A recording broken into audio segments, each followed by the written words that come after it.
वैष्णवां श्रीरूपं साग्रजातं सहगणा रघुनाथान्वितं तं सजीवं साद्वैतं सावधूतं परिजनासहितं कृष्णचैतन्यदेवं Shri Radha कृष्णपादान् सहगणा Lalita श्रीविशाखान्वितांश्च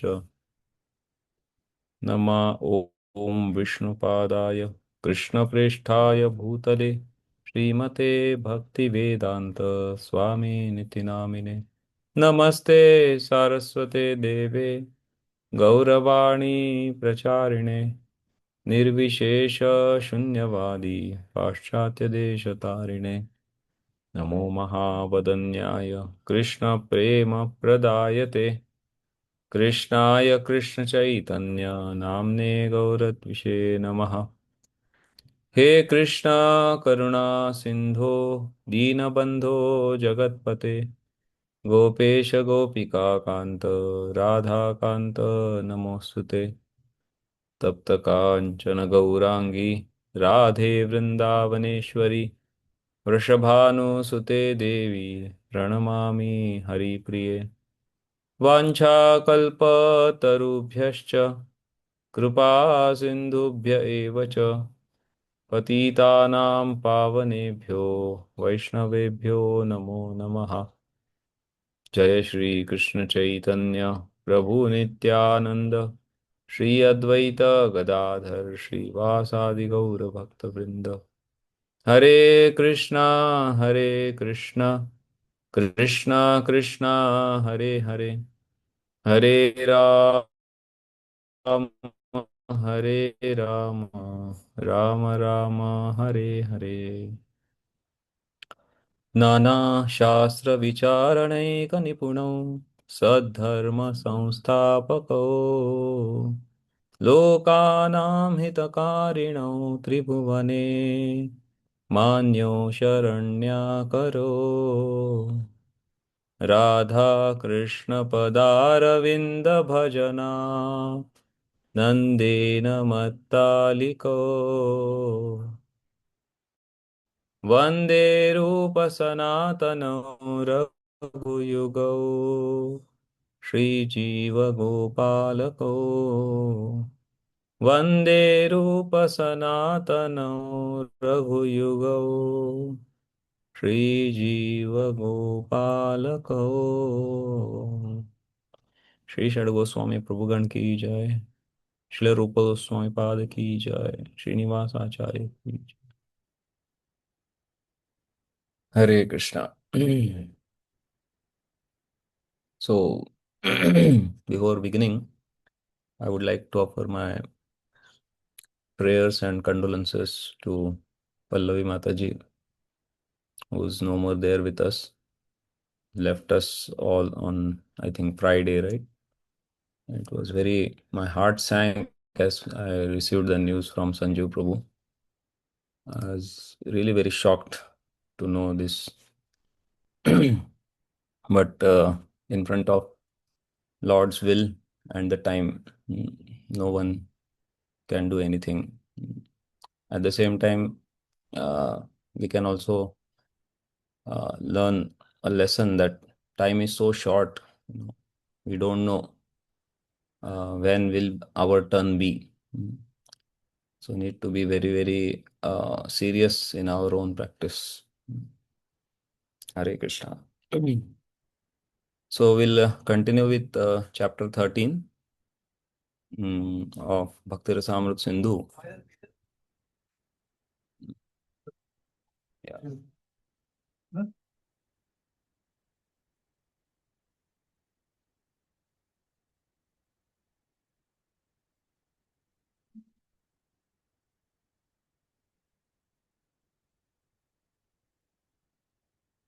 Okay, so last the last session which we had, we completed till chapter 12, wherein briefly Rupa Goswami mentioned the five important items of devotional service. And now, again, a further elaboration he is giving on the same topic. So, as it is mentioned, the last 5 items are already mentioned in the list of 59. Where they are, let us just once go through them. Hmm. So 30th item was mentioned as worshipping the deity, Archana. Hmm. So that is again mentioned in the last 5 things. 54th item was given as studying the scriptures, Shastra Sevanam. And then the 56th item was given as serving the devotees, Vaishnava Sevanam. 33rd item was given as singing in a group, Sankirtanam. And 55th item was given as living in Mathura, Mathura Sevanam. And if you see, then all these are again mentioned to point out their superiority among all the other angas. So we in all learned 59. Out of them, these 5 are very, very important. So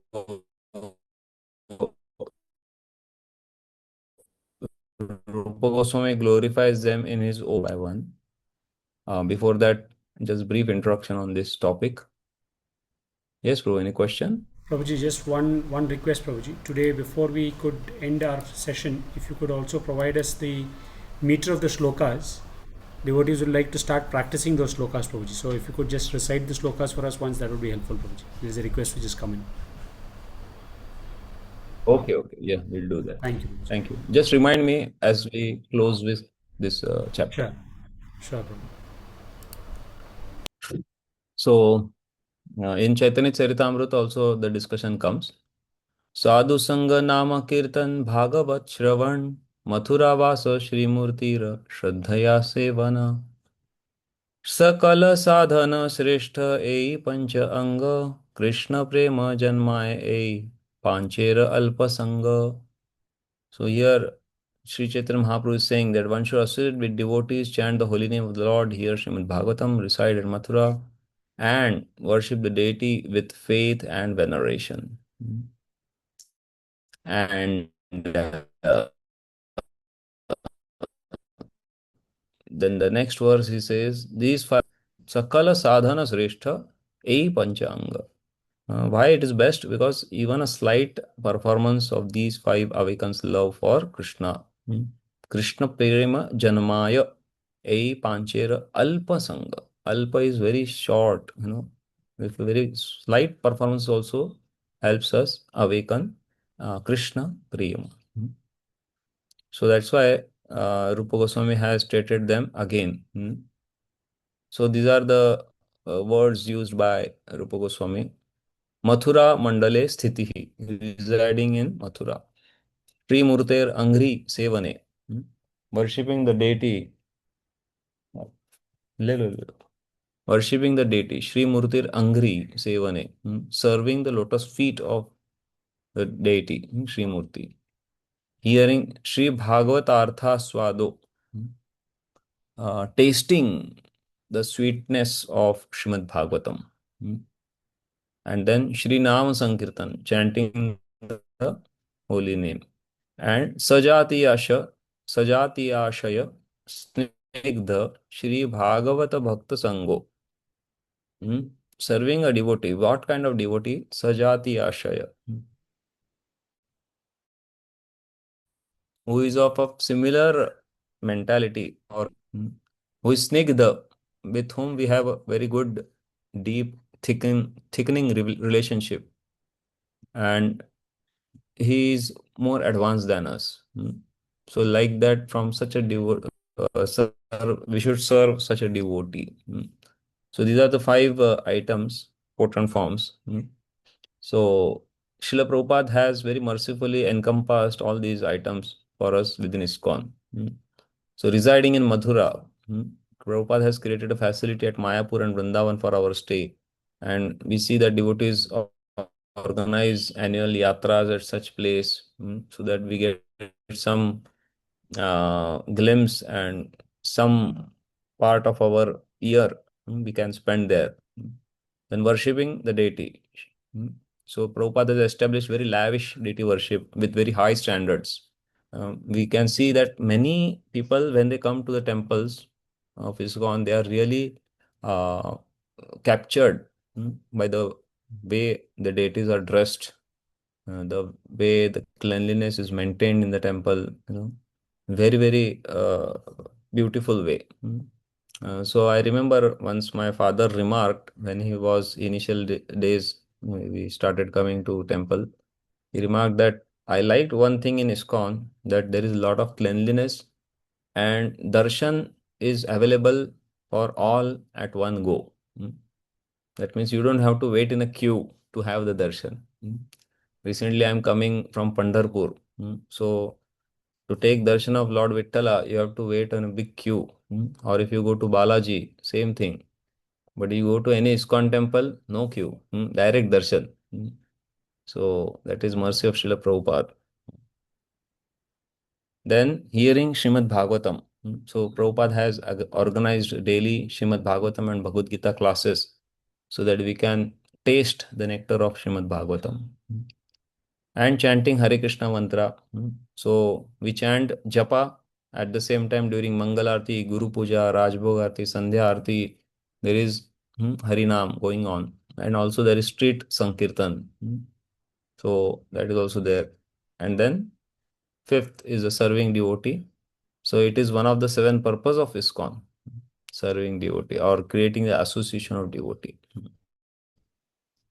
So this way, Srila Prabhupada has encompassed all these things in within ISKCON. So Prabhupada says the five kinds of devotional activities, they are so potent that a small attachment to any of these five items can arouse devotional ecstasy even in a neophyte. So what is this devotional ecstasy? That is nothing but the Bhava Bhakti. So if you all remember, we are talking about sadhana bhakti right now. And this sadhana bhakti is consisting of two. What are the two subdivisions of sadhana bhakti? Anybody remembers?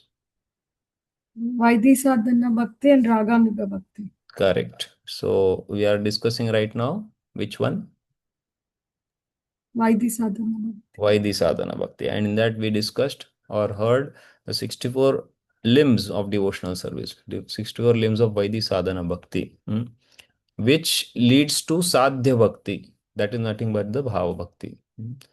So this devotional ecstasy which Srila Prabhupada is talking about, this is a sentence of Srila Prabhupada in the first paragraph itself, in the chapter 13th. So here Prabhupada is saying that they are so potent that a small attachment to any one of these five can arouse devotional ecstasy even in a neophyte. So devotional ecstasy is nothing but the bhava bhakti. And who is a neophyte? Neophyte is one who is having a weak faith. If you remember, we had a discussion on this also. The Kanishta, Madhyama, and Uttama Adhikari. So this is a Kanishta. One who is having weak faith, in him the devotional ecstasy can be aroused. But there is one caution that this will only happen if these angas are performed offenselessly. So, and especially very carefully avoiding Vaishnava aparad. So among all offenses, Vaishnava aparad is the most dangerous and it has to be very, very carefully avoided. Like that. Then Rupa Goswami starts explaining how each item of each of these five items leads to Bhava Bhakti, or not leads, but rather arouse Bhava Bhakti. So first he talks about Shri Murti Yatha.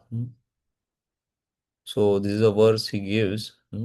Smeram Bhangitraya Parichitam Shachi Visirna Drishtim Vamshinyastadhara Kishalayam Ujvalam Chandrakena Govindakhyam Haritanumita Keshi Ma Prekshithas Tava Yadi Sakhe Bandhu Sange Stirangaha. My dear friend, if you are indeed attached to your worldly friends, do not look at the smiling face of Lord Govinda as he stands on the bank of Yamuna at Keshi Ghat. Casting sidelong glances, he places his flute to his lips, which seem like newly blossomed twigs. His transcendental body, bending in three places, appears very bright in the moonlight. Hmm. So this is a description given by Rupa Goswami. What he's saying? That if you are indeed attached to your worldly friends, then don't look at the smiling face of Lord Govinda. So indirectly he's saying that you should look at the smiling face of Lord Govinda. Because if you look at the smiling face of Lord Govinda, then what will happen? Immediately all your attachments to the worldly people will go away. So this is the this is called as Vyaja Stuti. Vyaja Stuti is wherein what thing is supposed to be praised is criticized. So here, what is supposed to be praised? That by looking the face of the Lord, one uh, immediately gives up all the worldly attachment. So this is the praise. But instead of that, there is a criticism made. Oh, don't look at the face of the Lord. If you look, if you are too much attached to a worldly attachment, don't look. Don't look.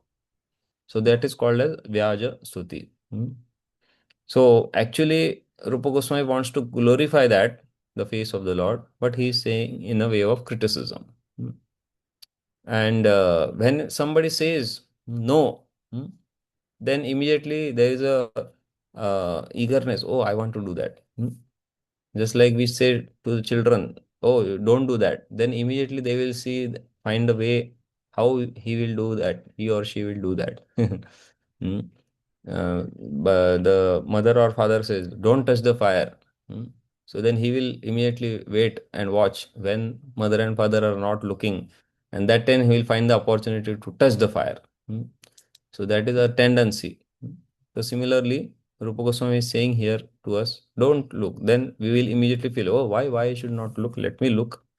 Then okay, look, no problem. The result will be there. You will lose all material attachments. So this is, we can see that here complete indifference is getting aroused by seeing the face of smiling face of Lord Govinda. Complete indifference to the material relations, material activities. And this complete indifference, also called as virakti, is one of the 9 symptoms of bhava bhakti, which Rupa Goswami will speak later on in, I think, chapter 17. So there we will come to know the symptoms of bhava bhakti. So one of them is virakti. So this we are able to see that how by seeing the beautiful form of the Lord, the bhava bhakti is aroused in the form of complete indifference to the material attachments, material relationships. Okay. So then next is Sri Bhagavatam Yatha. So what happens when we hear Srimad Bhagavatam? Shanke Nita Sapati Dashama Skandha Padyavaleenam Varna Karna Dhvani Pathikatam Anu Urvyad Bhavabdhihi Hamno Dimbha Paramasubhadan Hanta Dharmartha Kaman Yadgarhanta Sukhamayamapi Mokshamapyakshipanti. Yes, read somebody. Translation. Hare Krishna. Translation: My dear foolish friend, I think that you have already heard some of the auspicious Srimad Bhagavatam, which decries seeking the results of fruitive activities, economic development, and liberation. I think that now it is certain that gradually the verses of the 10th canto of Srimad Bhagavatam describing the pastimes of the Lord will enter your ears and go into your heart. Hmm. So this is also somewhat similar verse what we just heard previously. It is saying that maybe you have heard Bhagavatam. That is why you are decrying dharma, artha, kama, moksha. So we see Prabhupada mentions in this explanation that in the very beginning, all these things, dharma projita kaitavotra paramo nirmatsaranam satam. It is the Kaitava dharma, which cheating religion is kicked out of Srimad Bhagavatam. There is no place for it. There is only place for pure devotional service for Srimad Bhagavatam. And then Prabhupada gives a warning that only such person actually can relish the 10th canto of Srimad Bhagavatam. So you can read this paragraph which is there after this translation is given, will enter your ears and go into your heart. After that, there is one paragraph. Please read in the beginning of Srimad Bhagavatam. Hare Krishna Prabhuji. Dandavat Pranam. In the beginning of Srimad Bhagavatam, it is said that unless one has the ability to throw out, just like garbage, the fruitive results of ritualistic ceremonies, economic development, and becoming one with the Supreme or salvation, one cannot understand Srimad Bhagavatam. The Bhagavatam deals exclusively with devotional service. Only one who studies Srimad Bhagavatam in the spirit of renunciation can understand the pastimes of the Lord, which are described in the 10th canto. In other words, one should not try to understand the topics of the 10th canto, such as the Rasa Leela, love dance, unless he has spontaneous attraction for Srimad Bhagavatam. One must be situated in pure devotional service before he can relish Srimad Bhagavatam as it is. Hare Krishna. Yeah. So this unless one has the ability to throw out the fruitive results of ritualistic ceremonies, dharma, economic development, artha, becoming one with the Supreme, moksha, one cannot understand Srimad Bhagavatam. So unless we are able to empty our dustbin, unless we are able to empty out all these things from our heart, we cannot understand Srimad Bhagavatam. So it is very, very important that we understand this. And what it means, can anybody say what it means that dharma, artha, kama, moksha is kicked out? Means what?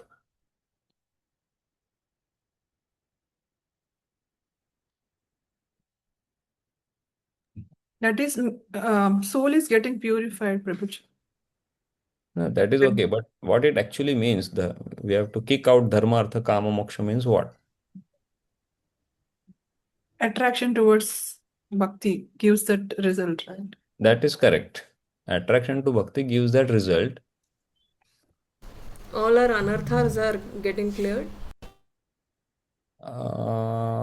Okay, fine, but exactly what it means to When we perform ritualistic ceremonies, we should not expect anything in return. so we should perform or not perform? We should perform, but we should not have any intention of material benefit from it. Okay. And what about artha and kam and moksha? Prabhuji, it is getting aligned to our senses, Prabhuji. What is getting aligned to our senses? Dharma, Artha, Kama, Moksha are getting aligned where we are able to take control of our senses through Okay. devotional service. Can you please explain? I did not understand how it happens.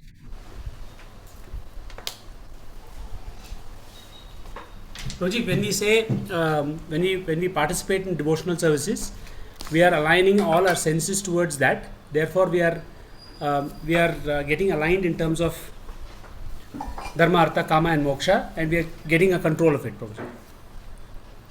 Okay. Getting aligned means what? Means Why you want to we are align able with to dharma, artha, kama, moksha? No, what I'm saying is we are able to take control of our senses, and therefore all the four outputs of the senses, which is Dharma, Artha, Kama, and Moksha, are getting coming into a alignment where we are able to progress steadily in devotional service. Okay. Any other explanation? Chatur Purusharthar, Prabhu. Those are Purusharthas. That is correct. But Bhagavatam is saying you have to give up all these four It's 7 Purusharthas. o'clock. It leads to fruitive reactions, Prabhuji. Dharma, you need to get rebirth again. Correct. So we should avoid that. We should go for the Panchama Purushartha, which is Krishna Bhakti. So what it means to kick out dharma, artha, kama, moksha?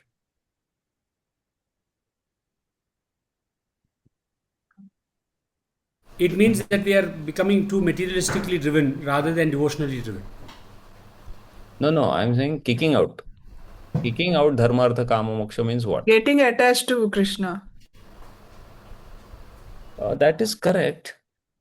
But I am asking that what it means actually. If you have to say, I will kick the garbage bin, then I can kick the garbage bin. But where is dharma, artha, and kama, moksha to kick? That is my question. What it The actually material means? world, Prabhuji. Huh? Those are in from the material world. We need to kick out. And Okay, those which are in spiritual world, we should accept that.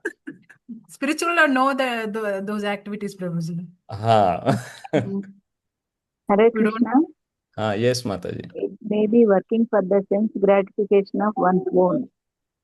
So a person involved in his own sense gratification, he remains in this cycle of birth and death. Instead of that, he should minimize that and move towards the sense gratification of the Lord. Develop love for him, develop attachment towards him, work for him. Your personal sense gratification should be minimal. Slowly, Correct. the love develops for Krishna, and so that automatically we stop expecting results of our fruitive activities, results or appreciation from our relatives or whatever it is in this material world. That is what I feel. It cannot Yeah. come all of a sudden in a one day like garbage, you dust it out like garbage bin. But the Correct. more and more we go towards Lord Krishna and his service, gradually the importance develops towards that side, and giving more importance to personal sense gratification becomes lesser and lesser and lesser. Finally, the stage comes we give little importance to this, minimal importance. Correct. So this is more relevant to the word kama. So in the four purushartha, dharma, artha, kama, moksha, Mataji explained very nicely about kama.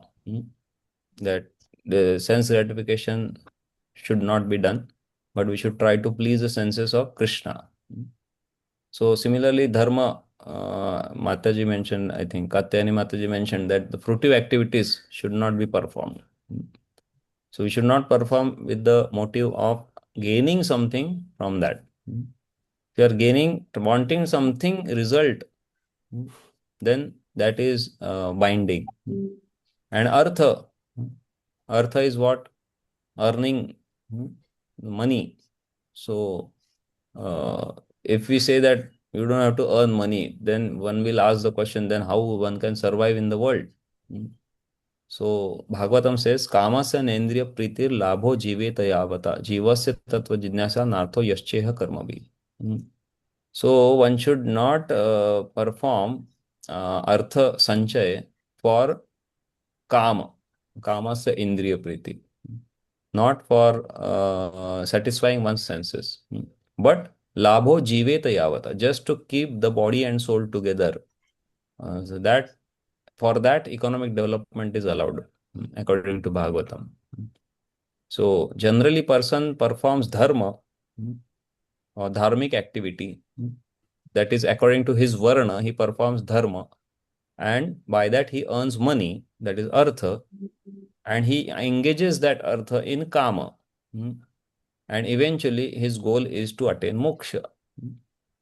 And when Bhagavatam says that dharma projita kaitavotra, give up all this, cheating religion, means Bhagavatam is saying that don't go to this sequence, performing dharma for artha, gaining artha for kama, and ultimately attaining moksha. Rather, as Mataji mentioned, you try for pancham purushartha, that is love for Krishna. So that is the meaning of giving up dharma, artha, kama, moksha. So then here we see that the 10 hearing of Srimad Bhagavatam what it's leading to? It is leading to this explanation here. It is mentioned that which you have heard some auspicious Srimad Bhagavatam which decries the seeking results of productive activities, economic development, and liberation. So, the denunciation of even liberation is a characteristic of Bhava Bhakti. You remember we studied 6 characteristics of Uttama Bhakti: Kleshagni, Shubhada. Then the next one is Moksha Laguta Krit. So Moksha Laguta Krit, if you remember, we had discussed, it comes in the stage of Bhava Bhakti. So here, hearing of Srimad Bhagavatam, one is able to decry the liberation. Means he comes on the stage of that Bhava Bhakti wherein he is able to condemn the position of being liberated. Are you getting what I am trying to say? When you hear Bhagavatam, it has the potency to put you in a situation wherein you are able to belittle, or where you feel the state of liberation is very, not so worthy. That is moksha laguta krit. So that is one of the characteristic of Bhava Bhakti, and hence we see that this is also uh, item of devotional service which is evoking within us Bhava Bhakti. So let's see what Prabhupada has to say on this. Yes, please read. In the beginning of Srimad Bhagavatam, it is said that unless one has the ability to throw out just like garbage the fruitive results of ritualistic ceremonies, economic development, and becoming one with the Supreme or salvation, one cannot understand. I think we have already read. I'm sorry. We have already read this. Yes. Yeah. So that Prabhupada has mentioned here. So the next point is Krishna Bhakto, actually it is a spelling mistake. Bhakto Yatha. Yes. So this is a quotation given by Rupa Goswami. Drigambo bhirdhauta ulakapatali mandi tattanu skhalananta pullo dadat atipritam vepathum api drusho kaksham yavan mamasa purusha kopya upayayo na jane kim tavamatirih grihena bhiramate. Yes, read the translation. It is very astonishing that since I have seen this personality of Godhead who is washed by the tear of my eyes, there is shivering of my body, and he has made me a failure in executing my material duties. Since seeing him, I cannot remain silently at home. I wish to go out to him always. Mhm. So the Prabhupada mentions that the purport of this statement is that as soon as one is fortunate enough to contact a pure devotee, one must be anxious immediately to hear about Krishna, to learn about Krishna, or in other words, to become fully Krishna conscious. So when we read this verse, or rather translation, so immediate impression which we feel is that it is talking about uh, the effect of seeing the beautiful form of the Lord, isn't it? As soon as I have seen the personal Godhead who is washed by the tears by my eyes, there is shivering of my body, etc. So it appears like that. But as soon as we see the next line which Prabhupada is mentioning, that one is fortunate enough to contact a pure devotee. So that means this verse has got some deeper meaning. So what is the deeper meaning? The another interpretation of this verse is that the first line describes the a pure devotee who is drenched with tears, shivering in ecstasy. The first line is talking about a devotee who, after seeing the Lord, is shedding tears and his whole body is drenched in that tears, and there is shivering, and hairs are standing on his end, etc. It is explanation of a devotee, the symptoms of a devotee after he sees the Lord. And the next second line talks about, when I see such a devotee, when I, as a neophyte, see such a devotee who is exhibiting such symptoms of ecstasy, then what happens? Then I cannot remain silently at home. I wish to go out to him always. So that is explanation given. That means by seeing a devotee who is exhibiting such great symptoms of bhava towards the Lord, what happens? Similar symptoms evoke within our heart, and we feel ki, oh, just let me forget everything, and let me go and serve the Supreme Lord or his devotee. So this is called as samutkantha, or intense eagerness. So this intense eagerness is awakened by seeing a devotee who is exhibiting such bhava. And this intense eagerness, also called as samutkantha, is also one of the symptom of bhava bhakti, which will be explained in chapter number 17 ahead. Okay. So far clear? So all these items what we are now observing or reading is what they are explaining. Rupa Goswami is explaining to us that each of these item has the potency to evoke bhava bhakti within us. Yes, Mataji, question? Prabhuji, which book is this from, Prabhuji? This slokas? Bhakti Rasamrut Sindhu. So we don't see it in our book, right? The one It is not there in the book because Prabhupada has just given us the summary of it. So where do we source it then? Where, online? Yeah. Okay, Prabhuji. Hare Krishna. Hare Krishna. Then about the holy name. Yadavadi mama sita वैनिकेनानुगीता श्रुतिपथमगशास्त्रो नामगाथा प्रयाता अनवकलितपूर्वं हन्तकामप्यवस्थं तदवधि ददादन्तर्मानसं शाम्यतीव. Yes, please read. It is said that saints have been able to hear the vibrating strings of the veena in the hands of Narada, who is always singing the glories of Lord Krishna. Now this same sound vibrates has entered my ears, and I am always feeling the presence of Supreme Personality. Gradually, I am becoming bereft of all attachments for material enjoyment.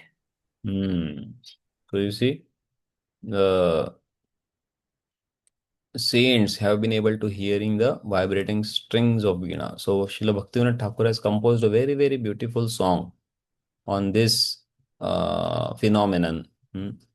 So let's see that. So he says, Narada Muni Bhajaya Veena Radhika Ramana Name Nama Amani Udita Haya Bhakata Gita Same.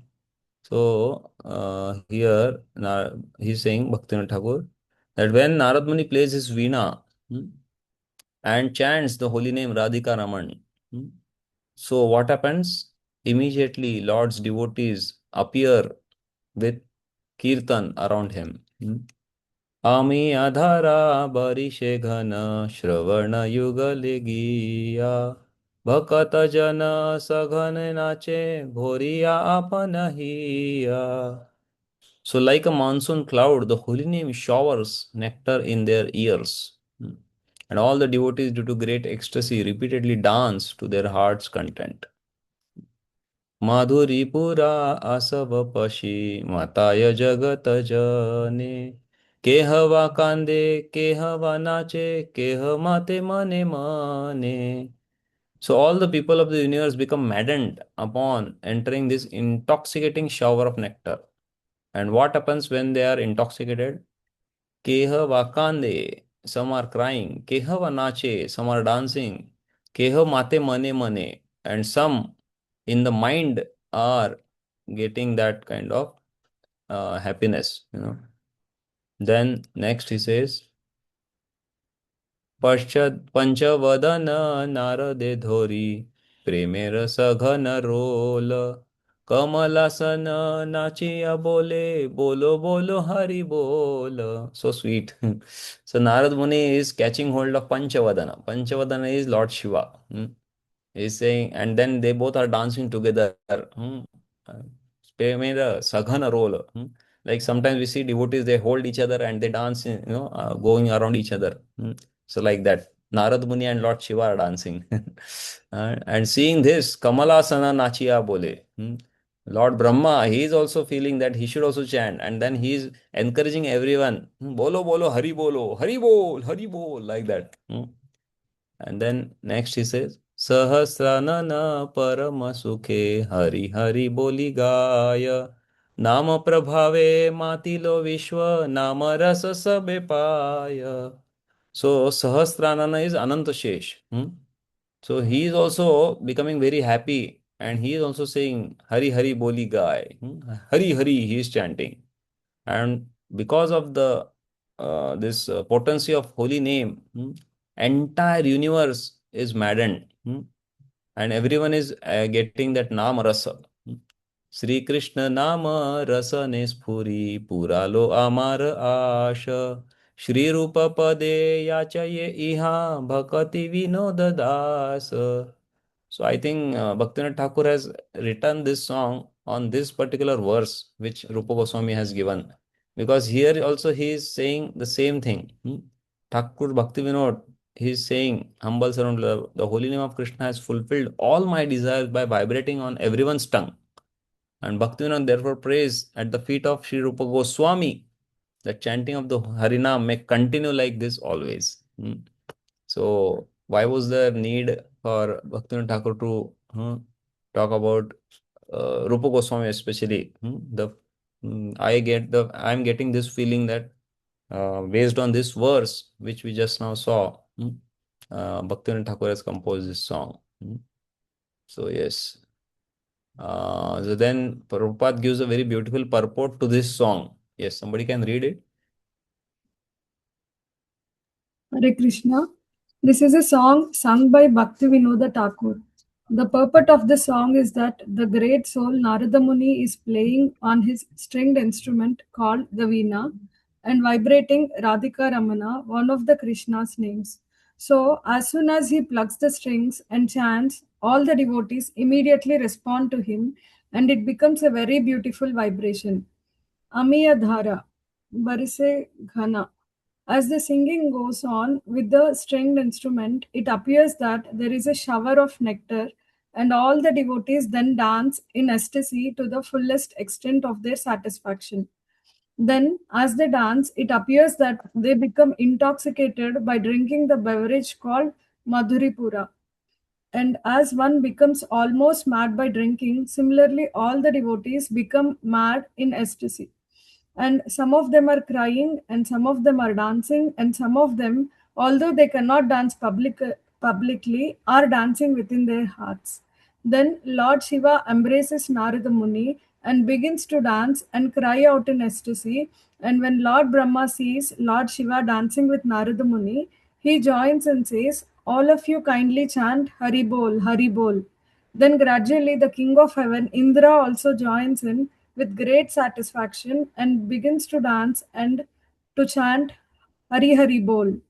In this way, by the influence of the transcendental vibration of the holy name of God, the whole universe becomes aesthetic. And Bhaktivinoda Thakur says, when the whole universe becomes aesthetic in this way, my desires are satisfied. And I therefore pray unto the lotus feet of Rupa Goswami that the chanting of Harinama may go on nicely like this. Hare नाम प्रभु की जय, नारद मुनि की जय, Bhaktivinoda Thakur ki jai. So this is about the potency of holy name. Then the next is Mathura Mandalam. Yeah, so one thing before going ahead,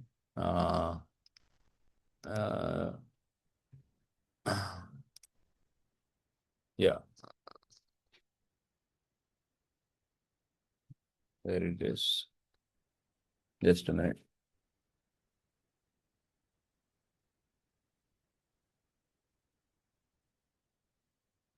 So when one hears this singing of Narad Muni, so what is happening here?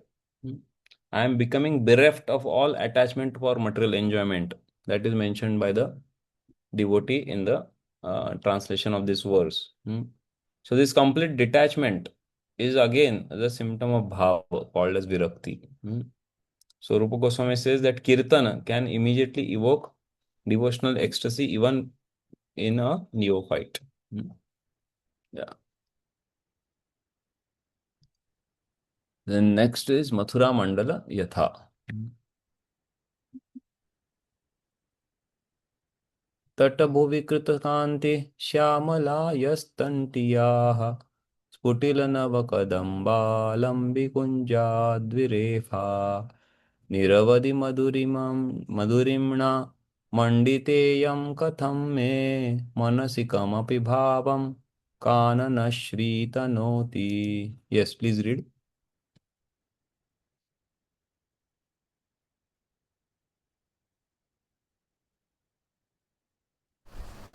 I remember the Lord standing by the banks of the Yamuna river, so beautiful amid the Kadamba trees, where many birds are chirping in the gardens. And these impressions are always giving me transcendental realization of beauty and bliss. Hare Krishna. Yeah. So, Prabhupada says after this translation, this feeling about Mathura Mandala and Vrindavan described by Rupa Goswami can actually be felt even by non-devotees. So I think I have taken this in my slide. Yeah. So yes, please read this.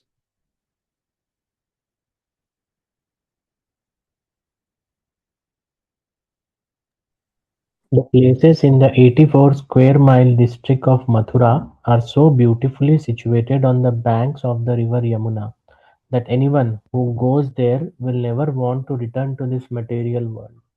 These statements by Rupa Goswami are factually realized descriptions of Mathura and Vrindavan. Go ahead. Such transcendental feelings are aroused immediately and without fail after one arrives in Mathura or Vrindavan. Yeah. So Correct. these are factually realized description of Mathura and Vrindavan. So Jiva Goswami mentions that these transcendental realizations of beauty and bliss, that in that verse it was mentioned Manasi Kamapi Bhavam Kanana Shristanoti, that it indicates a mental realization of one's eternal serving mood or called as Swarupa Siddhi. So this is not ordinary. This is somebody's mood of serving Lord. And how does it occur? It occurs at the stage of Bhava Bhakti. At the stage of Bhava Bhakti, one's Swarupa is also revealed. So that is how we can see that by coming to the place like Mathura and Vrindavan or the Chaurasi Kos, 84 square mile area. So what happens is once Bhava Bhakti is aroused. And then Rupa Goswami says that this is the effect of simply remembering. What is the effect of actually visiting? So that's why Prabhupada mentioned that such transcendental feelings are aroused immediately and without fail after one arrives in Mathura or Vrindavan. And we have example of so many people that when they reach Vrindavan, they have a different feeling. Even the neophytes. Neophytes means those who are having weak faith. So even they have a different feeling when they reach this place. So that is again we see that the item of staying at Mathura or Vrindavan is actually helping us arouse the Bhav Bhakti. Yes. So then Prabhupada mentions ahead something very important. Please read. For example, the Kumaras immediately became devotees simply by smelling the incense in Yeah, the just a minute. Sorry to interrupt you. Actually, we can read from the book the paragraph which begins in these statements about devotional service. Prabhu, someone can read. I'm still taking my book from the shelf. In Correct. these statements about devotional service, sometimes it may appear that the results have been overestimated, but actually there is no overestimation. Some devotees, as revealed scriptures give evidence, have had immediate results by such association, although this is not possible for all. For example, the Kumaras immediately become devotees simply by smelling the incense in the temple. Bilmang- Bilva Mangala Thakura simply heard about Krishna and then immediately gave up his beautiful girlfriend and started out for Mathura and Vrindavana, where he became a perfect Vaishnava. So these statements are not overestimations, nor are they stories. They are actual facts, but are true for certain devotees and do not necessarily apply to all. These descriptions, even if considered overestimations, must be taken as they are in order to divert our attention from the fleeting material beauty to the eternal beauty of Krishna consciousness. And for a person who is already in contact with Krishna consciousness, the described results are not unusual. Hare Krishna. Yeah. So here Prabhupada is mentioning three things. One is that this should not be taken as overestimation. This is not some exaggeration. This is real thing. And then Prabhupada mentions that although it is real thing, but it is not applicable to all. So what does that mean? It is not applicable to all. Not that everyone is not qualified, but everyone is on different level of progress of Krishna consciousness. So based on that, one one gets these kind of realizations.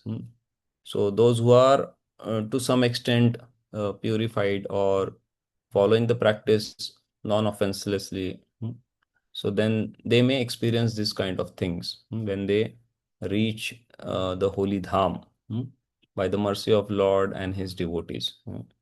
So, but they are actual facts. And then the third thing Prabhupada mentions in this paragraph is that even if considered, even if you consider it as overestimation, but still it should be taken as it is, so that we can divert our attention from material fleeting beauty to Krishna's eternal beauty.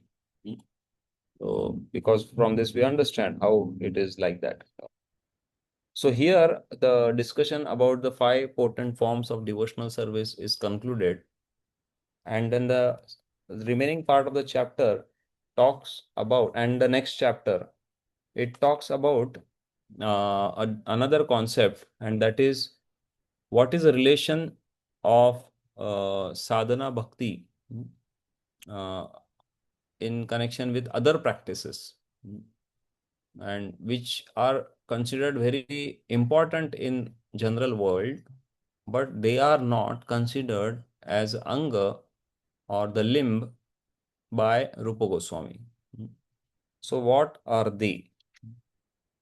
So just a minute.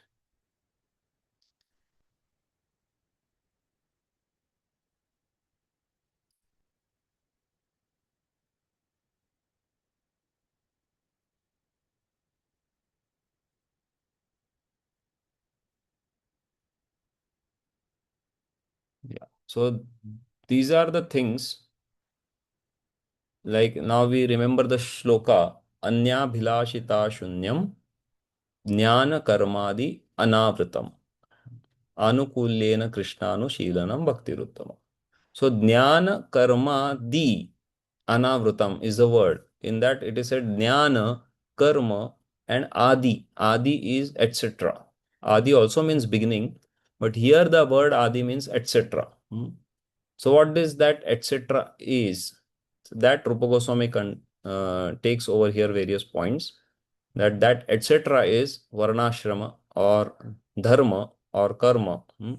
So dharma artha kama moksha we saw. In that dharma is varnashram dharma or karma. and jnana. So jnana and karma, these are the two words which are already there in the verse. And adi means what? Vairagya. Then wealth and followers. Yama and ekanga and anekanga. So ekanga and anekanga is not in the adi. It is a further explanation of sadhana bhakti. So that we'll see later on. But these four things, yama, varnashrama, jnana, vairagya, wealth and followers, and yama. Yama is things to follow, so these are the things which are not there in the 64 items, isn't it? So one may wonder why they are not there. They are so important. So many people talk about it, and then why they are not considered in the 64 items. So let us see the analysis given by Rupa Goswami. Before going ahead, anyone has any questions in regard to what we discussed till now?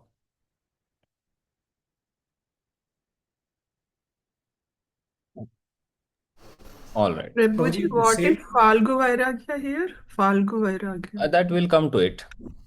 Okay. Prabhuji, the same shloka, you can give us the meter, Prabhuji. This is one of the shlokas which is there as for us to... You have that verses on your computer or somewhere? Yes, Prabhuji. That it may displayed. Yeah. I will stop the this thing.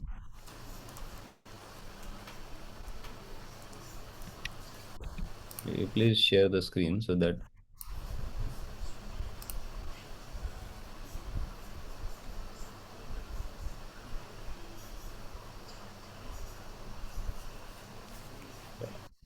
so this is the first verse which we all have to by heart. Very simple meter for this verse. Anyabhilashita shunyam. We can reset, all of you can reset after me, so that you get once the hold on it of it. So everyone can unmute and reset after me. Anyabhilashita shunyam. Jnanakarma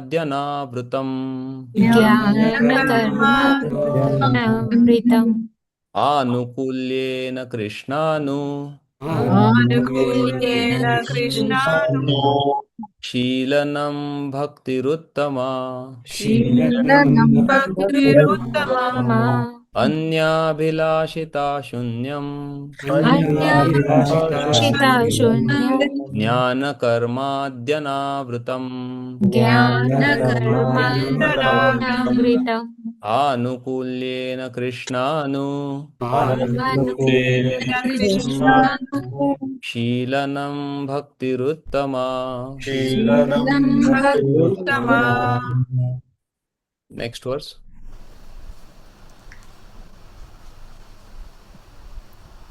This is also got similar meter. Sarvopadhi vinirmuktam. Sarvopadhi vinirmuktam. Tatparatvena nirmalam. Tatparatvena nirmalam. Rishikena Rishikesha. Rishikena Rishikesha. Devanam Bhaktiruchyate. Devanam Bhaktiruchyate. Sarvopadhi vinirmuktam. Sarvopadhi vinirmuktam. Tatparatvena nirmalam. Tatparatvena nirmalam. Rishikena Rishikesha. Rishikena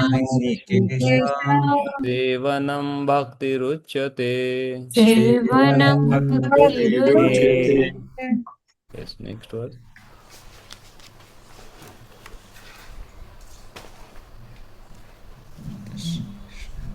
अथ श्री कृष्ण नामादि न भवेद् ग्राह्यमिन्द्रियैः सेवोन्मुखे हि जिह्वादौ स्वयमेव स्फुरत्यदः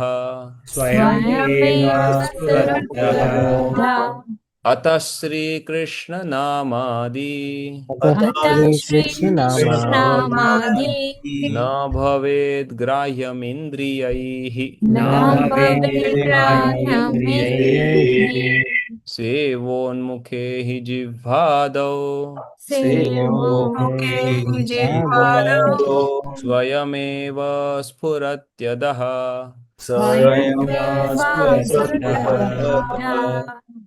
This next one. अनासक्तस्य विषयान् अनासक्तस्य विषयान् यथार्हम् उपयुञ्जतः निर्बन्धः Krishna संबंधे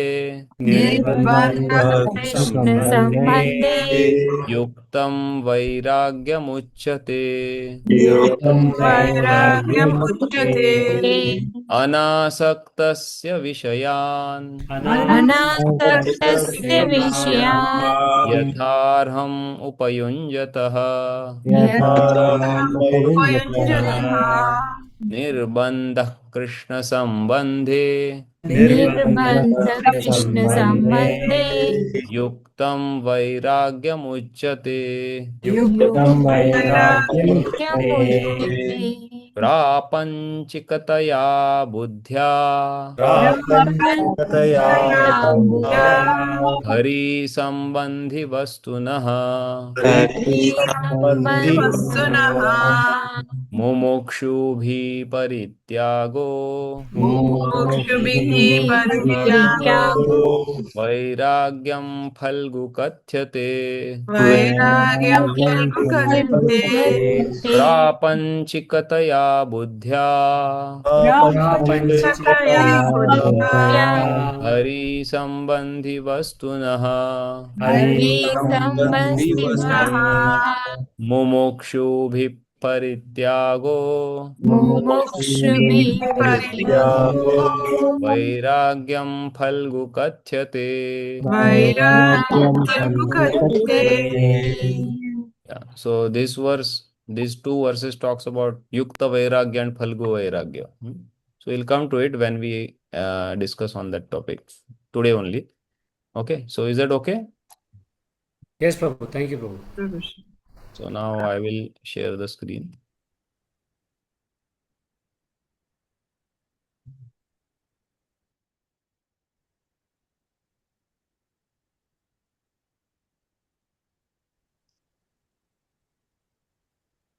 So we are here in this slide wherein we are talking about this various limbs of devotional service. You know.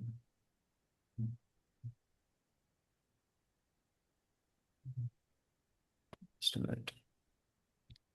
Just a minute.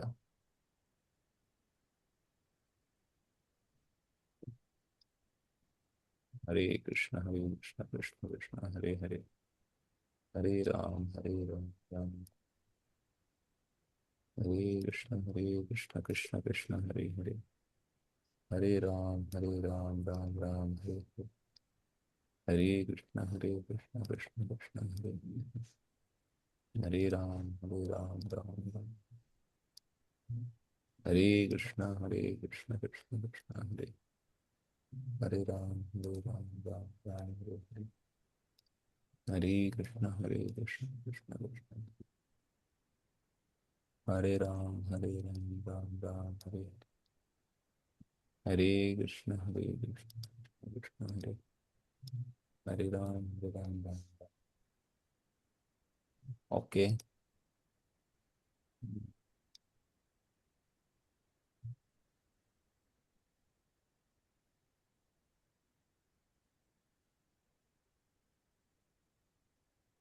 Yeah.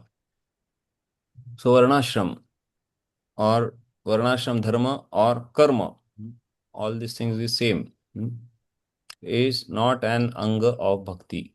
So why? Let us talk about it now. So there are two types of dharma.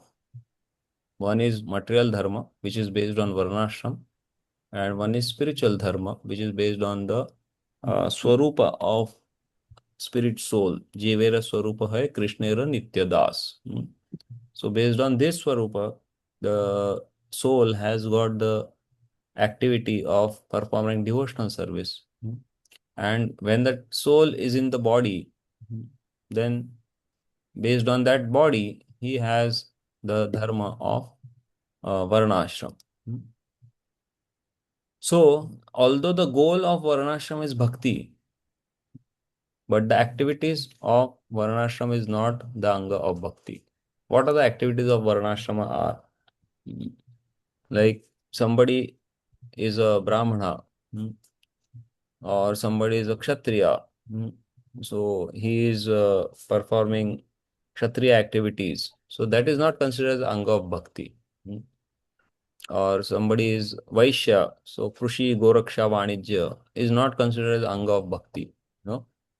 The goal of Varnashram is Bhakti, but the activity of Varnashram is not the Anga of Bhakti.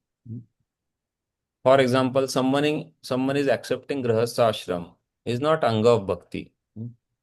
That may be favorable for practice of Bhakti, but that is not considered that one is performing Bhakti.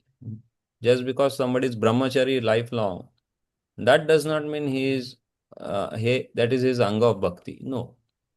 That practice, being a brahmachari lifelong, may help him to practice bhakti. Similarly, for some, being a grahastha may help him practice bhakti. So, varnashram can help or assist practice of bhakti, but varnashram itself is not the anga of bhakti. And therefore it is termed as Gauna Bhakti. So, the question then, should we follow Varnashram or just follow Bhakti? Yes, what do you all say? Prabhuji, before that one question, what is the difference between practice of doing bhakti and anga of bhakti? It is same.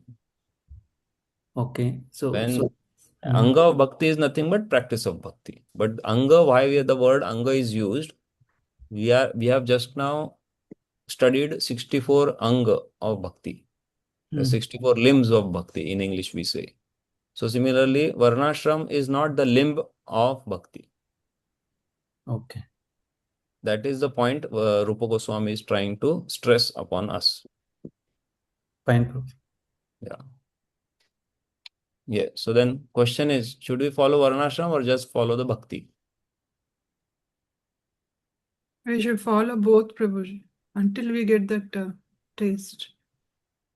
Oh, wonderful, wonderful, wonderful answer. So, actually, someone may argue that Parashar Muni has glorified Varnashram like anything. Then why is Rupa Goswami not considering it in the part of limb of bhakti? Because Rupa Goswami says that I am presenting these various limbs of devotional service based on the consensus of those who are very much experienced in bhakti, including Parashar. Parashar is also very highly glorified devotee. So then, it is mentioned that Varnashrama Acharavata Purushena Parapuman Vishnur Aradhate Pantha Nanyat Tattosha Karanam. If somebody is following Varnashram, then his duty is to please Krishna or Vishnu. That is his duty. So, again, as we discussed, that Varnashram is the goal of Varnashram is bhakti. So, similarly, when one is practicing bhakti, his duty is that he should act in such a way that he is able to please Lord Vishnu or Lord Krishna. This is mentioned in Vishnu Puran. And that's why in Vishnu Puran, somewhere else also it is mentioned that when Maitreya Muni, King Bharata and Maitreya Muni, there is a conversation. So he says that King Bharata would only say what he would say, O Yagyapati, O Achyuta, O Govinda, O Madhava, O Ananta, O Keshava, O Krishna, O Vishnu, O Rishikesha. That's all. Even in his dreams, he would simply call the names of the Lord. Now he's king. He's king. Just try to understand. King has his own duties. But here we see that King Bharata is simply calling out the name of the Lord. So he has perfected and gone beyond Varnashram. The goal of Varnashram is to please Krishna. He has done that, and he has gone beyond that because he is situated on the stage of Bhava Bhakti. We all know that King Bharat was on the stage of Bhava Bhakti when he left all kingdom and went to the forest. So, the question about whether we should follow Varnashram or not is very nicely explained by Rupa Goswami only. He says, beautiful verse. Tavat karmani kurvita na nirvidyeta yavata mat katha shravanadau va shraddhayavan na jayate. Please read this. As long as one is not satiated by fruitive activity and has not awakened his taste for devotional service by Sravanam Kirtanam Vishnu, one has to act according to the regulative principles of the Vedic injunctions. Yeah. What does that mean? That one who has not satiated by fruitive activity. Means fruitive activity are meant for what? Giving sense pleasure. Fruitive activities are meant for giving sense pleasure, but they are giving sense pleasure in the form of proper legitimate way of sense gratification. It is not kind of sense gratification which is sought by the people of today's day, age and day, wherein they don't consider scriptures, they don't consider ritualistic activities. They want enjoyment only by their own way. That is not what is talked over here. Here it is talked about fruitive activity means performing those activities based on Vedic scriptures. And from that, then one get enjoyment. So till the point one is not satiated by those activities, means he is not feeling that, still he is feeling there is some enjoyment in this world. He is having that feeling. He is not come to the point that forget it. I think there is no enjoyment in the material world. Only then what will happen? His taste for devotional service will awaken. When he comes to this point कि बस अरे यहाँ इस दुनिया में कुछ नहीं है, then he will feel attraction to the activities of devotional service like Shravanam Kirtanam. So that's why Rupa Goswami is mentioning here. As long as one is not satiated and he has not awakened his taste. So because he has used the word and, it is clear that these two are going together with each other. If you are not satiated, you will not develop taste. If you are satiated, you may develop taste. Like that. So till that time, one must act according to regulative principles. But again, while he is performing these regulative principles, his goal is devotional service only. That should never be forget, and they should never be neglected. That is already mentioned previously. So, in the initial stage, we saw Nati Saktaha, who is qualified for devotional service, if you remember. One who is not too attached or one who is not too detached. That was the discussion we had in the beginning, that he is qualified for devotional service. But now here it is mentioned, when he performs devotional service fully, when mat kathadav jata shraddha, when he develops the taste in my pastimes, mat kathadav.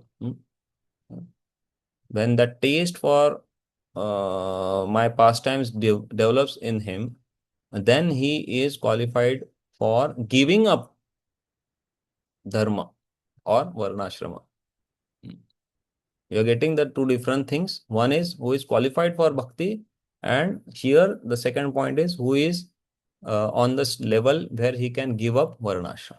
So varnashram is necessary till the time one develops this kind of taste for devotional service. That acts as a net. You all must have been in the circus, wherein they go on that swing and the people in the swing, they sometimes leave this swing and they join the other person, and they hold the hand or they hold the leg, and in this way they are going here and there everywhere. And they are doing that very confidently because there is a net below. So like that, till the time we have not developed full taste of devotional service, this net of varnashram is what protects us. So that's why we see even Bhaktisiddhanta Saraswati Thakur, who is Nitya Siddha, there was no need for him to accept saffron robes. But by his example, he showed that it is Kali Yuga, so you need to be very, very strict. You need to be very, very secured yourself. So he accepted sannyas, although he was qualified for being a Babaji. But he accepted sannyas, which is within the varnashram. Sannyas is the topmost level in the varnashram. But he accepted that, to give us, to set an example for people like us. So like that.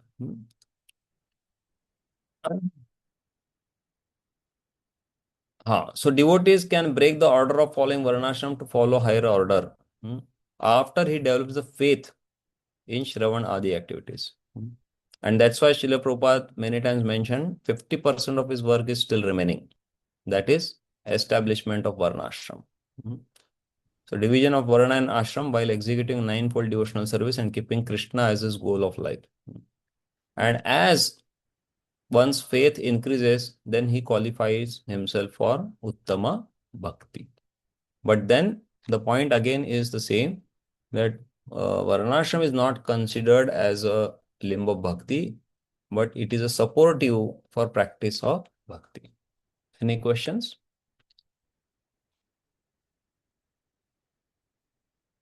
Is it clear, this point? Thank you. Then next comes Gyan and Vairagya. So these are also not part of or anga of bhakti or limb of bhakti. So what is Gyan? Gyan is Gyana about living entity, Gyan about Brahman, and Gyan about oneness. Oneness of living entity and Brahman. So the first two are helpful in the beginning. Which two? The Gyan about living entity and Gyan about Brahman. Why they are helpful in the beginning? Because in the beginning, all our consciousness is rooted in the body. All our consciousness is rooted in the body. So in the beginning, the Atma Gyan, that I am not this body, I am a spirit soul, is very, very helpful and needed. At the same time, Gyan about Brahman is also needed. That means this world is not something, everything, but there is something beyond that. There is Supreme Brahman, and there is some relation of living entity with that Supreme Brahman. So this much knowledge is very helpful, so that the living entity removes his consciousness from this material world and invest it in the Brahman. So he is gone higher. He has uplifted his consciousness. So that's why this kind of Gyan is necessary. But the third type of Gyan, the oneness of living entity and Brahman, has no value in the path of bhakti, or rather no place in path of bhakti.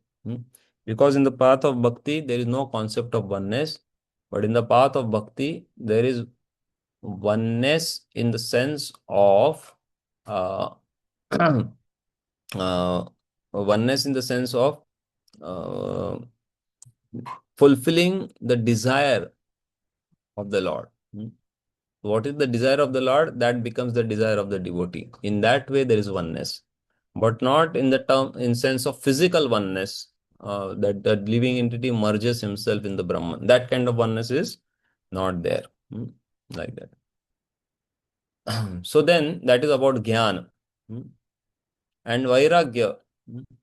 So Vairagya, which is favorable for Brahma Gyan, is not useful for Bhakti. Brahma Gyan, we just now saw ahead on the up. So if that vairagya is there, which is favorable for Brahma Jnana, is not useful for bhakti. Why? Why it is said like that? There is a reason behind it. Because Jnana and vairagya are somewhat useful, but once the attachments have been given up, they become insignificant. And more than that, Prabhupada mentions here. Actually, somebody can read this?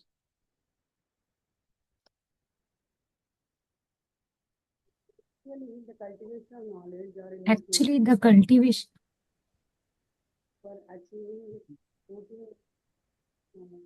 Volume is very low. Shall I read, Prabhuji? Yeah.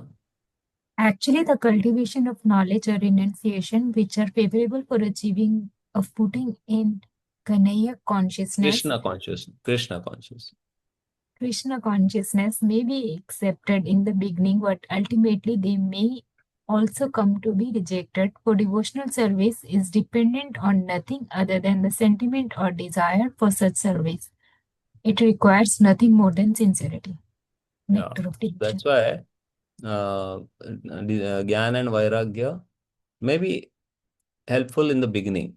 So Vairagya, why it is helpful? Because unless we develop detachment from the materialistic thoughts, materialistic activities, materialistic world, then we may not cling on to Krishna and devotional activities.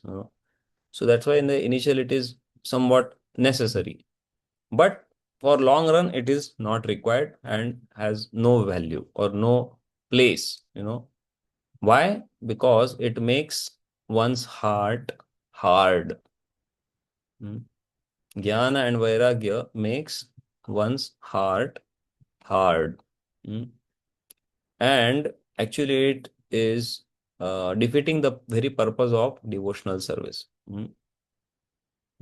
So why it makes one's heart hard is because there is a tendency of defeating others' philosophies. So that's why it makes one's heart hard. And for practice of devotional service, we need to have very soft heart. So then the question arises, Vairagya is leading to hard heart. So that's why we should not cultivate it, or it is not required. At the same time, without Vairagya, how can one take to devotional service?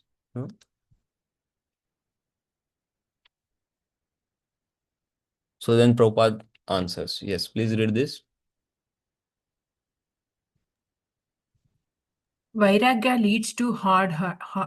Gnana and Vairagya. Vairagya leads to hard heart. At the same time, without Vairagya, how can one take to devotional service?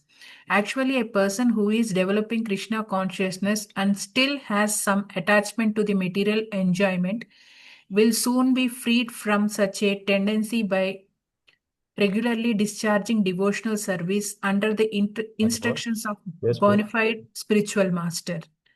Hare Krishna.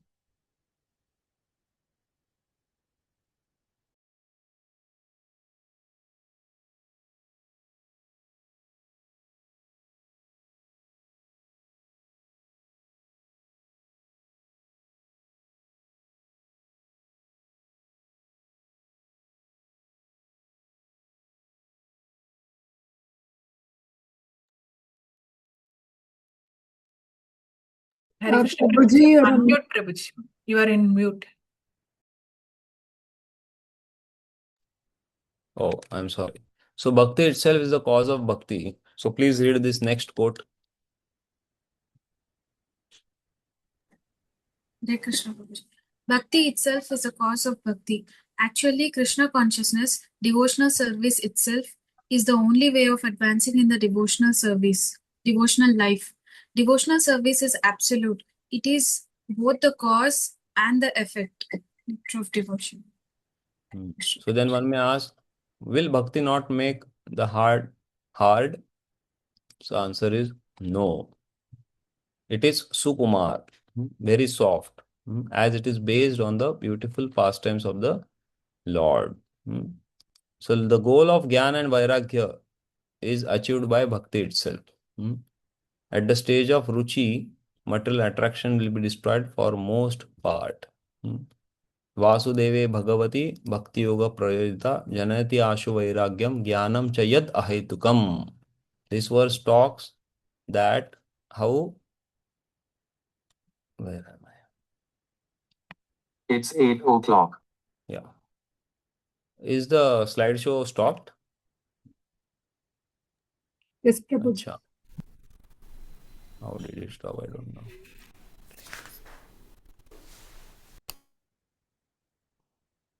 Now.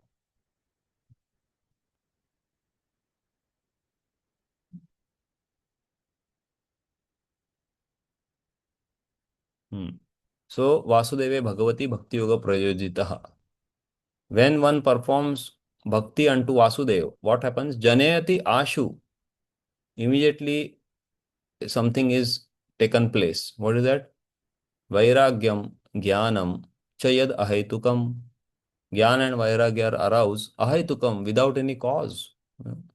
So, practice of bhakti leads to Jnana Vairagya, and that's why Jnana Vairagya are separately not considered as limb of devotional service.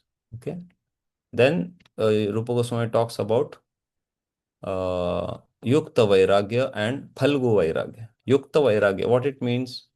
This verse which we just now recited, Anasaktasya Vishayan Yatharham Upayunjataha Nirbandha Krishna Sambandhe Yuktam Vairagya Muchyate.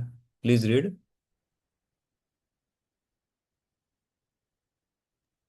Things should be accepted for the Lord's service and not for one's personal sense gratification. If one accepts something without attachment and accepts it because it is related to Krishna, one's renunciation is called Yukta Vairagya. So we have so many objects for our senses around us, isn't it? For our ears, there are so many objects. For our eyes, there are so many objects. For our nose, for our tongue, for our hands, every sense has got their own objects.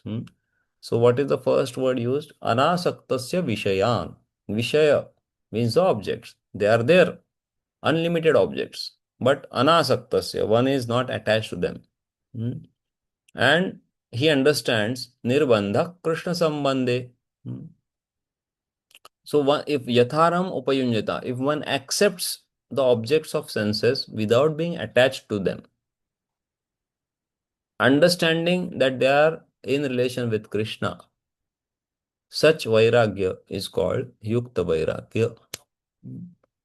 That means we have this amazing Vishay which is called as mobile. So this is mobile is such a Vishay wherein your ears has got something, your eyes also has got something, and now because it is touch phone, so there is touch also. So three senses have got something to do. So if one is not attached to this device and he is utilizing it in the service of Krishna, understanding it that actually it is in connection, this is energy of Krishna and I am utilizing it in service of Krishna, that is called as Yukta Vairagya. So the first condition for Yukta Vairagya is one should be detached or not attached to that object. So sometimes people say, no, that I need to work very hard. Why? Oh, so that I can purchase a nice car which I can utilize in the service of devotees. So externally the thought is very good, nice.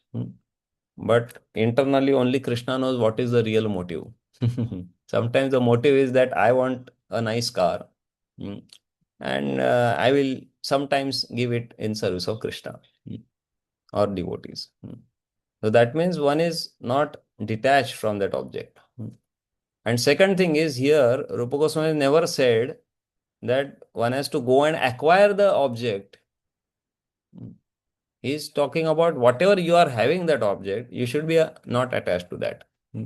So by the grace of Krishna, if somebody may have a very big house, may have very some luxurious cars, and not being attached to it, he is utilizing that in service of Krishna. That is Yukta Vairagya. Not that one just goes around acquiring these things, toiling his hard energy in the material world, wasting his time, and forgetting actual goal. And then he is saying that I am doing Yukta Vairagya. No, sorry, that is not Yukta Vairagya. You are completely attached to the objects of the senses. So the first condition for Yukta Vairagya is one is not attached. He is detached from the object of senses. So then Prabhupada gives example of palatable dishes. So everyone likes nice dishes to eat. But if one accepts it, understanding that actually this food is coming from Krishna, so he is offering it to Krishna, and without being attached to it, he is accepting it as prasad. So then that is called as Yukta Vairagya. Otherwise, one will say, generally in India, there is a this thing, no, that the husband says, so my dear so and so, please today make this thing, aloo ka paratha, or muli ka paratha. Why? Because he wants to enjoy that. So that is not Yukta Vairagya. He is attached to eat that, then he is offering to Krishna, and then he is eating. Okay, his offering to Krishna is very nice. That is, he'll make advancement, certainly. But the talk of Yukta Vairagya is what? That he is not attached to any particular object. That I want only gulab jamun, or I want only rasgulla, whatever is your favorite dish. But in general, then the first level is that, okay, whatever is there, you first offer to Krishna Baba and then eat. And then the next level is that you understand that everything is belonging to Krishna. So whatever is being offered to Krishna, I will accept it as a mercy of Krishna, as a prasad of Krishna. So Prabhupada talks about this. We are using many machines for advancement of our present Krishna consciousness movement, like typewriters, dictating, tape recorders, microphones, etc. So this is Yukta Vairagya. Because when we see in some place Prabhupada was there in Western world, and he was in one of the five-star hotel there. So the reporters, they came and asked that, Swamiji, why are you staying in such a big hotel? So Prabhupada said, I am ready to stay even under a tree, but will you come to take my interview? So Prabhupada is utilizing the hotel stay to preach. He is not attached to hotel stay. And how can we know that he is not attached? Then there is a nice pastime that when Juhu temple construction was going on, so that time what happened is the quarter, Prabhupada's quarter. If all of you have visited Juhu temple, you know that there is a Prabhupada quarter on the fifth floor. So that was being constructed, and Prabhupada was very weak. There was no elevator, so he was taken on palanquin in a chair, and he was carried on the stairs by the devotees up to the fifth floor. And how many of you have visited Juhu temple? Please raise your hand digitally. I'll just get some idea. Okay.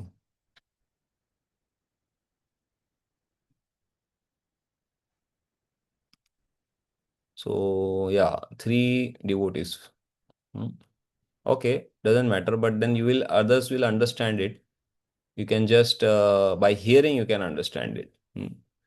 So when you go into Juhu temple in Prabhupada's quarter, which is on the fifth floor of that tower, as soon as you enter, there is a big hall which is meant for Prabhupada to meet with outsiders or devotees.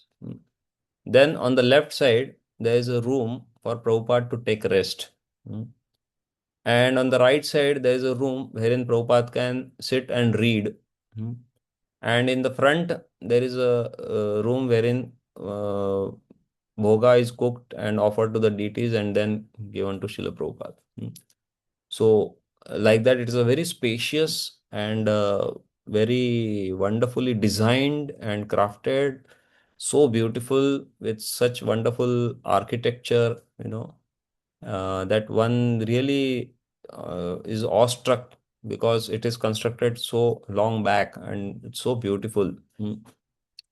So then when Prabhupada was brought to that place, then devotees, I think Tamal Krishna Maharaj was explaining, or Giriraj Maharaj, I don't remember. So they were explaining that Prabhupada, this is the place where you will meet the devotees. This is the place where you will be taking rest. This is the place where you will be reading, and this is the place where you will have your prasad, like that. So all these things there, and it's a very big, huge. I think it's around 2,500 to 3,000 square feet area. All these things, very huge. And then Prabhupada said, "Oh, they are just like my rooms at Radha Damodar temple in Vrindavan." So how many of you been to Radha Damodar temple in Vrindavan? Please raise your hands digitally.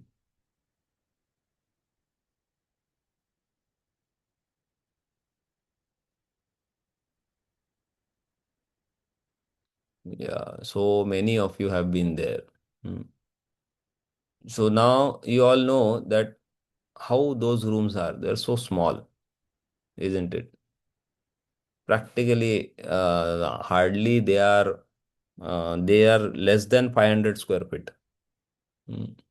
The two rooms and the passage in between that two rooms, And what Prabhupada, after seeing Juhu rooms, what he's saying? Oh, they are just like my rooms in Radha Damodar temple in Vrindavan. So that is Yukta Vairagya. That is simplicity of Prabhupada. He's not attached to that very palatial things. His heart is in Vrindavan. So this is an example of Yukta Vairagya. Because everything was utilized in the service of Krishna. No attachment. Whether limousine is coming to receive him or a simple car is coming to receive him, Prabhupada didn't matter. It didn't matter to him. So that is how the Yukta Vairagya is to be understood. So then Prabhupada says, we simply ask people to do whatever they are doing in Krishna consciousness. So if somebody is driving, then Prabhupada said, okay, you drive and serve Krishna. Somebody is artist, then say, okay, you paint for Krishna. So like that. Everything in relation to Krishna must be accepted, but not for one's own desire. That is called as Yukta Vairagya. Then the next is Phalgu Vairagya. प्रापंचिकतया बुद्ध्या हरि संबंधी वस्तुनाः मुमुक्षुभिः परित्यागो वैराग्यम फल्गु कथ्यते. So rejection of things related to Lord by persons desiring liberation who think that these things are simply material objects is called useless vairagya. So Phalgu vairagya is useless vairagya, or wrong vairagya. Oh, what is that wrong vairagya or Phalgu vairagya? That actually everything is in connection with the Lord.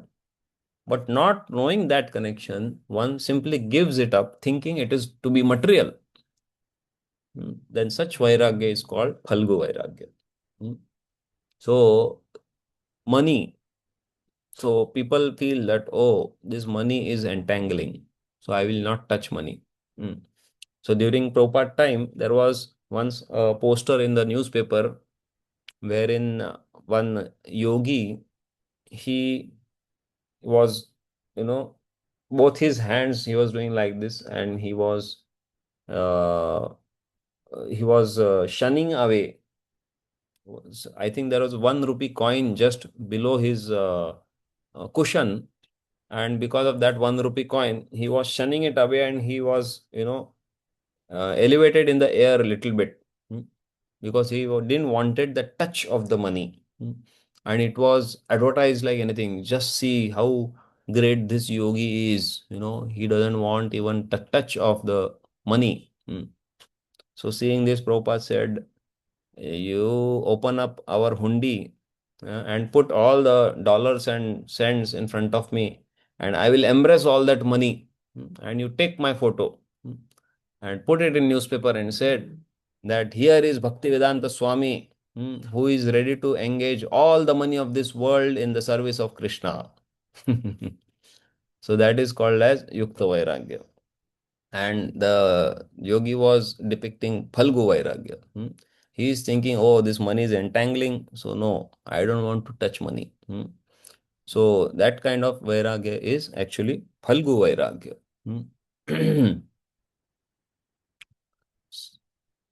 Yeah, here Prabhupada says, please read this. This does not mean.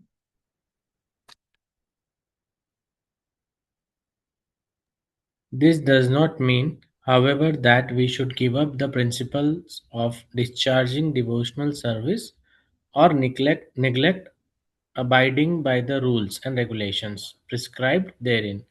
In the neophyte stage of devotion, one must follow all the principles regulated by the authority of spiritual master.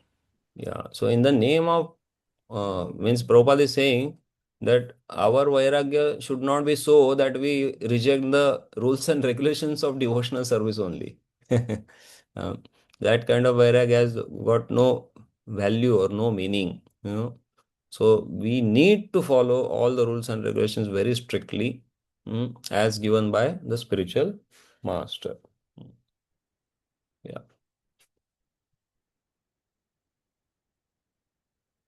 Then other items. What are they? Wealth and followers.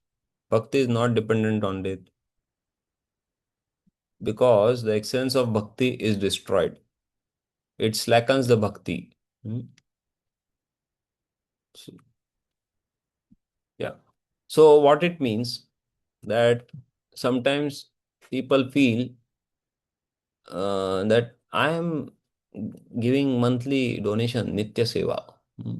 So I am doing devotional service. That is my devotional service. Sorry, sir.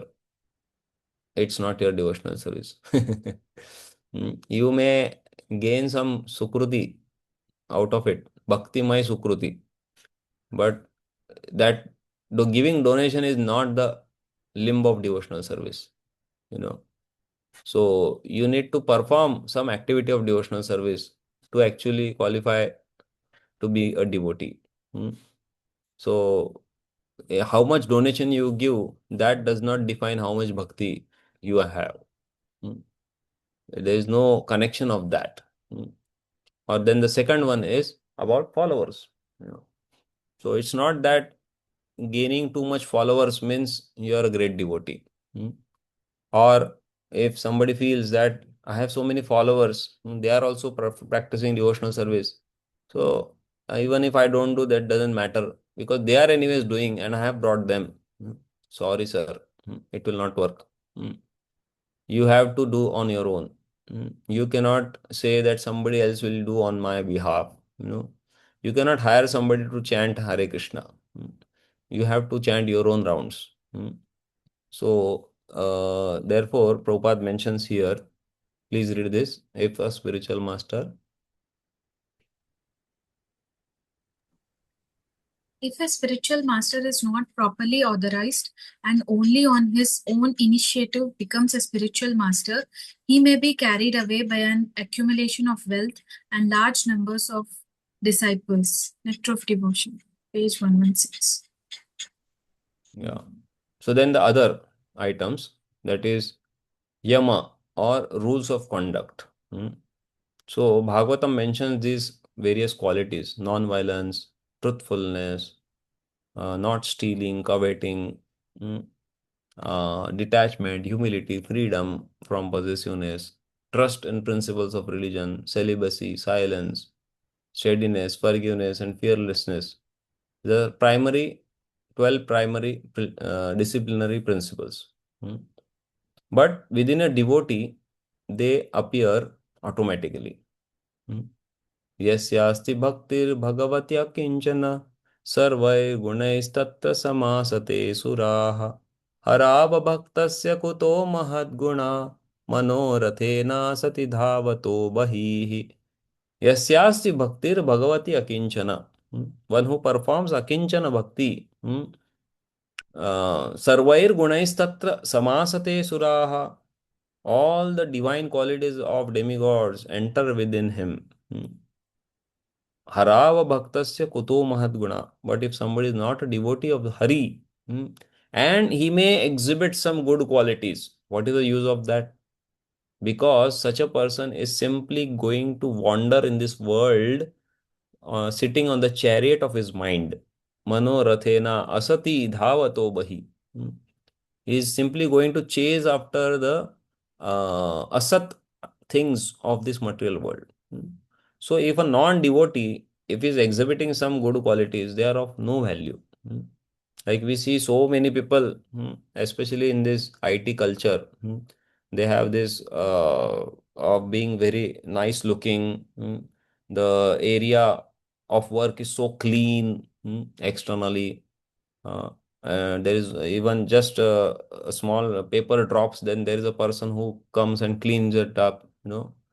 So, but then everything is nice. But what about the mind?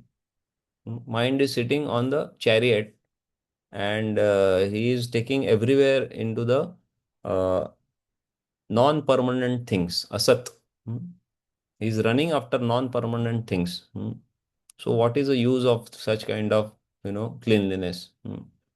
So, but for a devotee, when he starts practicing devotional life, gradually all the good qualities appear within him. And we have a very good example. So Prabhupada is mentioning here, vegetarian is not necessarily a devotee, nor is a non-violent person. There may be somebody who is vegetarian, but he may not be a devotee. He may not be non-violent also. But a devotee is automatically both vegetarian and non-violent. We must conclude, therefore, that vegetarianism or non-violence is not the cause of devotion. Getting the point? Simply because somebody says that, oh, I am vegetarian. So what? Prabhupada said monkey is also vegetarian. So then, what is the use of your being vegetarian? There is no use. It is not going to give rise of devotional service within your heart. But if you are devotee, then naturally you will be vegetarian. Naturally you will be non-violent. And then he gives the example of hunter who becomes a devotee. You all know the story of Mrigari. So he was hunter who was liking not just kill the animals, but he was happy seeing the animals half killed when they are flapping their wings and legs, and they are in great distress as they are hit by the arrow, but they are not fully died. So he would take enjoyment in that kind of thing, by वो प्राणियों को तड़पते हुए देख के आनंद लेता था. So that was his situation. And when Narad Muni met him, and Narad Muni said, oh, why don't you kill them fully? So for the first time somebody told him to kill, because till now everyone was telling him, don't do like this, don't do like this. But first time somebody told something more than what he was doing. So he was a little bit attracted, and he discussed, and then finally Narad Muni said, this is all sinful activity. You give up your activity and simply depend on Krishna. So then he breaks his bow and he starts chanting the holy name. And all the villagers around, they are wondered, Hari, how come such a cruel hunter, he has given up his activity? And they all came to see him. They all brought various kinds of foodstuffs. And that is how he could survive. Not just survive, he got so much more than what he needed. And then after many years, Narad Muni was traveling on that same place along with his friend Parvat Muni. And they both came there to see. Narad Muni said, my disciple is here, let's go and see him. And his Mrigari, who was such a cruel hunter earlier, he was so much transformed that when he came to see Narad Muni and Parvat Muni, he was about to pay obeisances, and he saw that there was ants crawling on the ground, and he didn't wanted to kill them. And so he very carefully swept them away and then offered his obeisances. So then Parvat Muni said, oh, you see, Your such a disciple is such a great. His heart is so much transformed. So this is what happens, to those who are dedicated to Krishna, then all the divine qualities appear in them. And Prabhupada also explains that how those who were addicted to, eating and drinking and watching cinema, after coming in Krishna consciousness, they all have given up. So this is also, we can see that, these great qualities appear within the devotee. So that's why uh, these cultivating these qualities is not considered the limb of devotional service. Because these various qualities appear automatically. Yeah. So then we'll just complete within next 5 minutes the remaining part. So Rupa Goswami finally comes to this part wherein he mentions that this devotional service can be performed like this nine-fold devotional service given by Prahlad Maharaj. We all know this. Shravanam, Kirtanam, Vishnu Smaranam, Padasevanam, Archanam, Vandanam, Dasyam, Sakhyam, Atmanivedanam. So one may perform one of these item and also perfect his life. So then he explains. Sri Vishnu Shravane Parikshid Abhavat Vaiyasaki Kirtane Prahlada Smarane Dadangri Bhajane Lakshmi Pradhu Pujane Akrurastvat Abhivadane Kapipatir Dasyeta Muksakhirjuna Sarvaswatma Nivedane Balirabhut Krishna Tiresham Para. So by Shravanam, Parikshit Maharaj I mean to say, perfected his life. By Kirtanam, Shukdev Goswami perfected. By Smaranam, Prahlad Maharaj. By Pada Sevanam, Lakshmi Devi. By Archanam, Pruthu Maharaj. By Vandanam, Akrura. By Dasyam, Hanuman. By Sakhyam, Arjuna. And by Atmanivedam, Bali Maharaj. So even by practice of one anga, entire life can give this benefit. That is what is mentioned here. And at the same time, there is an example of Ambarish Maharaj who utilized all these activities in one sense. So, Savai Manah Krishna Padara Vindayor Vachamsi Vaikuntha Gunan Varnane Karo Harer Mandir Marjanadishu Shrutim Chakarat Chuta Satkathodayet. So somehow I could not put the two more verses. 18, 19, 20. Three verses are there. So all describe about how Ambarish Maharaj engaged all his limbs in serving Krishna. He engaged his mind in Krishna, lotus feet. He engaged his vacha, the power of speech, in glorifying the Supreme Lord. He engaged his hands in cleansing the temple. He engaged his ears in hearing the pastimes of the Lord. Then he engaged his tongue in tasting the tulasi offered at the lotus feet of the Lord. Then he engaged his legs in walking towards the temple of the Lord. He engaged his head for bowing down at the lotus feet of the Lord. Like this, all the description is given about Anga that how he engaged everything in the service of the Lord. And then finally, the conclusion, Rupa Goswami says that another definition or another word for this Vaidhi sadhana bhakti is Maryada Marga. Srila Rupa Goswami says that regulative principles of devotional service are sometimes described by authorities as path of the serving Lord in opulence. So Maryada Marg is the name, one more name for Vaidhi Sadhana Bhakti. So this concludes the explanation about Vaidhi Sadhana Bhakti and the 64 limbs and then 5 potent forms. And then finally, why some of the important things are not considered as limb of devotional service. And then the next chapter 15 and 16 will be discussing about Raganuga Sadhana Bhakti.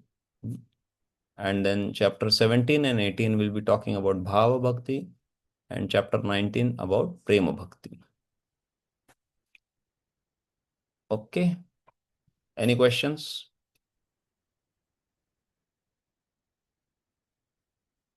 Good. So now our next class will be on Thursday, 38th. And then we need 2 more classes, I believe, on 3rd and then on 6th. So I think with that, we should be able to complete our syllabus. And if needed, we may go for one more extra class, that is on 10th. So Sanjay Prabhu, is that okay? We have 30th, 3rd, not sorry, 3rd, 4th, 30th, 4th, 6th, and 11th. Hare Krishna Prabhuji, according to schedule, 9th was the exam date, Prabhuji. Close. Yeah. 9th was the exam date, but then you need to postpone it. Or you want to have extra class somewhere before and then have exam on 9th? No, Prabhuji. Better to postpone. No, Prabhu. Okay. I would leave that decision up to Sanjay Prabhu, as he is the coordinator for the batch. So is he here? Prabhuji is not here. Okay. So if actually he had told me that we need to discuss about extra classes. So if 9th is exam, then we need to conduct one extra class somewhere. Otherwise 30th, 4th and 6th, we already are going to have our classes. So which is the day you feel is good to have one extra class? We will request for the postpone of the exam, Prabhu. Okay, fine. You all discuss and then let me know.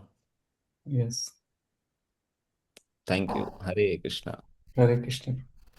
Hare Krishna. Bhakti Rasamrita Sindhu ki jai. Jai. Srila Prabhupada Swami Prabhupada ki Jai. jai. Prabhupada ki jai. Jai. Hare Krishna, Prabhuji. Hare Krishna. Hare Krishna. So wish you all the best for your exam, and I hope that you all have started preparing for it. So if not, then you can start. Hare Krishna. Hare Krishna. Thank you, Prabhuji.